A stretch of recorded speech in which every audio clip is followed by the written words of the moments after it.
Assalamualaikum warahmatullahi wabarakatuh. Ya sahabat Bunda yang dirahmati oleh Allah. Ya, suami klien saya ini pernah selingkuh dengan seorang janda dan akhirnya menikah siri. Ya, nggak kebayang ya Bun, gimana sakitnya hati klien saya. Dimana akhirnya beliau harus mengetahui kenyataan pahit ini. Nah, karena itulah beliau mengikuti bimbingan bersama saya. Dan waktu itu saya ijazahkan beliau amalan wirid Asma Ar-Rahman sebagai wasilah untuk mengatasi masalah beliau. Baik, singkat cerita, ternyata di pernikahan kedua dari si suami dengan si pelakor ini, si suami ini merasa rezekinya itu sering seret. Hidupnya serba nggak tenang dan hawa-hawanya itu nggak bisa harmonis seperti yang diharapkan sebelumnya. Padahal Bun, sebelum menikah, si istri kedua ini tadinya bikin suami klien saya itu lengket dan cinta mati. Tapi setelah dijalani, rasanya itu hambar. Dan bahkan suami klien saya ini sering merasa ilfil dengan istri barunya ini. Nah, ketika mendengar cerita klien saya ini, saya jadi yakin Bun, bahwa ada campur tangan sihir, pelet, guna-guna atau energi negatif semacamnya yang bermain di antara si pelakor dan si suami. Kenapa saya bisa seyakin itu? Biasanya pelet, susuk, guna-guna, sihir itu semuanya nggak bisa bekerja secara permanen. Biasanya pengaruhnya itu akan terasa banget di awal-awal aja. Misalnya nih, ketika si suami bunda masih pacaran atau selingkuh dengan si pelakor. Nah, kenapa begitu?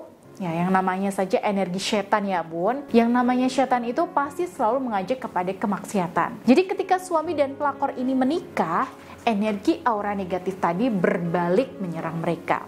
Entah dengan suami kecewa sama pelakor, sering cekcok, rezekinya seret dan sebagainya. Ya mungkin tidak semua ya, tapi kebanyakan seperti itu. Apalagi kalau di kasus klien saya tadi, klien saya ini ya saya lihat memang sangat rajin ibadahnya. Beliau tekun mendekatkan diri kepada Allah. Ijazah zikir dengan tasbih Karomah Ar-Rahman yang saya berikan itu juga beliau amalkan dengan istiqomah tanpa putus. Nah, selebihnya waktu itu saya menyarankan beliau untuk terus berpikir positif alias berhusnuzon sama Allah. Bahwa kalau suami masih jodoh beliau, pasti akan kembali.